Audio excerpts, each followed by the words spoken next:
ಶ್ರೀ ಗುರು ಬಸವಲಿಂಗಾಯ ನಮಃ. ಇಂದಿನ ಅಲ್ಲಮ ಪ್ರಭುಗಳ ವಚನ ಹೀಗಿದೆ. ಶಿಲೆಯೊಳಗಣ ಪಾವಕನಂತೆ, ಉದಕದೊಳಗಣ ಪ್ರತಿಬಿಂಬದಂತೆ, ಬೀಜದೊಳಗಣ ವೃಕ್ಷದಂತೆ, ಶಬ್ದದೊಳಗಣ ನಿಶ್ಶಬ್ದದಂತೆ, ಗುಹೇಶ್ವರ ನಿಮ್ಮ ಶರಣ ಸಂಬಂಧ. ಈ ವಚನದ ಸಾರ ಹೀಗಿದೆ.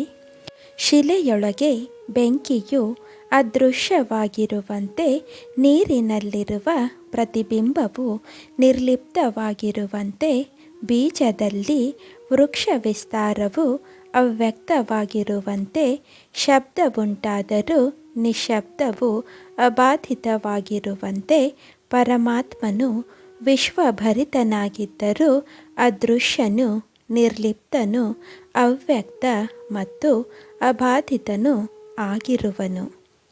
ಇಂದಿನ ಮಾತು: ಶಿವನಿಂದ ತುರ್ಯ ವೀರಶೈವದ ಆಚಾರ ವಿಚಾರ ಮತ್ತು ಮಹತ್ವಗಳನ್ನು ಕುರಿತು ಅನೇಕ ವಿಚಾರಗಳನ್ನು ತಿಳಿದ ಪಾರ್ವತಿಯು ಸಂತುಷ್ಟಳಾಗಿ ಮುಂದುವರಿದು, ಸರ್ವಜ್ಞನೇ, ಸಮಸ್ತ ಜಗತ್ತಿನ ಆಧಾರನೇ, ಕಾಮವೈರಿಯೇ, ಕರುಣಾಸಮುದ್ರನೇ, ಶಂಕರನೇ, ಪಾಪನಾಶಕನೇ, ಭಕ್ತರ ಪೀಡೆ ಮತ್ತು ಭಯಗಳ ನಾಶಕನೇ, ಕರುಣೆಯಿಂದ ಜ್ಞಾನವನ್ನು ಉಪದೇಶಿಸಿ ನಮ್ಮನ್ನು ರಕ್ಷಿಸು.